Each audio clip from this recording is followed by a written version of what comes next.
თამთა ავთო ჩვენ გავაგზავნოთ ისტორიულად მოგზაურობა ჩვენს ქვეყანაში და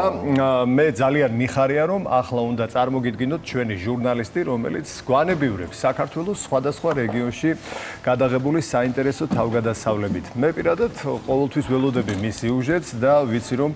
არასოდეს გამიცრუებს იმედს. ეს ქვეყანა რომ ნამდვილად გამორჩეული და მრავალფეროვანია ამ ყველაფრის კარგად დანახვაში გვეხმარება და არც ეს დღე იქნება გამონაკლისი. თუმცა სანამ ის კიდევ ერთ ადგილს გაგვაცნობს, ჯერ თავად უნდა შემოგვიერთდეს სტუდიაში, ის უკვე შემოგვიერთდა სტუდიაში და ეს არის ეკა სესიკაშვილი ჩვენი ძირითადი შუადღემში როგორ მიხარია რომ ამ მაგიდასთან ხედავს ძირითადად სულ დისტანციურად გვერთვებიან შენ უკვე გამზადებული სიუჟეტი და ცოტა სხვა ფორმაში არის თან ისეთი რა ქვია ძალიან ელეგანტური არასპორტული როგორც წესი ჩვენი მაყურებელიც და ჩვენც მიჩვეული ვართ ჩვენ სპორტულ ფორმაში ხილვას და მოგზაურობას მოკლედ კიდევ ერთხელ გვიხარია რომ ჩვენთან ერთად ხარ და ვიმეში ხარ თაში ხარ დისტანციურად გამომდინარე იქიდან რომ ჩვენი ქვეყანა აი ნამდვილად ამოუწურავია და მგონია ხოლმე რომ ვერასდროს აი როდესაც დავფიქრდებით რომ კიდევ რა შეიძლება რომ ახალი ვაჩვენოთ მაყურებელს ბოლოს სადაც არ უნდა წავიდე კიდევ ერთხელ უწმუნდები ხოლმე რომ ვერასდროს ვერ ამოვწურავთ ამ ქვეყნის ბოლომდე მონახულებას და ყოველთვის აღფრთოვანებული ვჩებით ხოლმე და ჯერ მინიმუმ თითო ადგილი 4-ჯერ უნდა ვნახოთ 4 სეზონიდან გამომდინარე იმიტომ რომ თითოეულ სეზონზე ერთი კონკრეტული ადგილი მაგალითად სვანეთი გამახსენდა ახლა პირველი აბსოლუტურად განსხვავებულია 4 სეზონზე ერთმანეთისგან. გეთანხმები მეც და რაჭაზეც უნდა ვისაუბროთ. აი რაჭაზე მინდა რომ დავიწყოს საუბარი, რაც ძალიან მნიშვნელოვანია მეგობრებო, იქიდან გამომდინარე რომ ბევრი ადამიანს უჩნდება ხოლმე კითხვა, რამდენად შეგვიძლია ჩვენც რომ ვესტუმროთ და მოვინახულოთ ესა თუ ის ადგილი და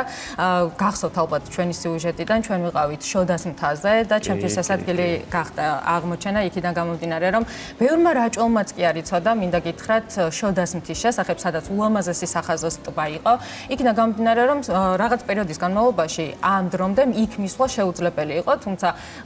ძალიან მიხარია რომ ინფრასტრუქტურულად უკვე მოწესრიგებულია აქაური იქაურობა ბოლომდე მივოთ კი რა თქმა უნდა მაღალი გამოვლობის მანქანა დაგჭირდება იმიტომ რომ ძალიან მაღალ ზღვისდონიდან ძალიან მაღლაა ეს მთა თუმცა მისვლა შეძლებთ და ეს საჭიროა ეგ რთული მე არ მიყვარს როდესაც ყველგან მარტივად მიდიხარ ნებისმიერი იმიტომ რომ გზაში კიდევ მარტივად ბატონო და რა საჭიროა ეს არ მინდა მირჩევნია რომ ყველგან არ იყოს მისასვლელი გვიყვარს შეიძლება იყოს სირთულე ესა ეკა სიუჟეტი და უყურე არა შესაძლებელია მისვლა ადამიანმა და ასევე არის ლეჩხუმში არა აი რთული გზა უნდა გაიაროს დაუთმოთ თამთას ლეჩხუმზეც უნდა ვისაუბროთ იქიდან გამომდინარე რომ აი ბოლო სიუჟეტი იყო მახსოვს რომ თქვენ საფრთხოვნებულები იყავით იმდენად ლამაზ ვიდეო გამოვიდა და ახლა აღარ ვისაუბრებ ხომლისთაზე რომელსაც განსაკუთრებული უღად დიდი ისტორია აქვს და თავისი ლეგენდებით გამოირჩევა ძალიან გაგვიმართლა გადაღების დროს აღმოჩნდით წვიმიანი ამინდი იყო და ღვირიშის ჩანჩქერს ვესტუმრეთ და აქაც შემიძლია ვთქვა რომ აი ყველა ძალიან ბევრმა ადამიანის შეტყობინება მივიღე რომ მეკითხებოდნენ რომ აი ჩვენ შეგვიძლია მივიდეთ ჩვენ შეგვიძლიათ მივიდეთ და კი, შეგიძლიათ რომ მიხვდეთ და მოინახულოთ, იმიტომ რომ ძალიან ლამაზი გადასახედი ხიდია, იქაც გაკეთებული და იცით როგორ არის, აი ზევიდან უყურებ ჩანჩქერს და ეს კიდევ უფრო ძალიან ლამაზ ხდის და რამდენიმე სიტყვით კადრს მიღმა ამბებსაც მინდა რომ შევეხო დამეთანხმებით თქვენც ჟურნალისტები ხართ დამეთანხმები ავთო რომ ძალიან მნიშვნელოვანია როდესაც გვერდზე ყავს ძალიან გამოცდილი ოპერატორი რა თქმა უნდა და მძღოლი და რამხელა მნიშვნელობა აქვს როდესაც ჩვენს გვერდით არიან აი ახლა კადრში კი ვუყურებთ ჩვენი მძღოლი და ოპერატორი როგორ გამოდიან გამომდინარე იქიდან რომ ჩვენი ქვეყანა საკმაოდ რთული რელიეფებითაც გამოირჩევა და არ არის ხოლმე მარტივი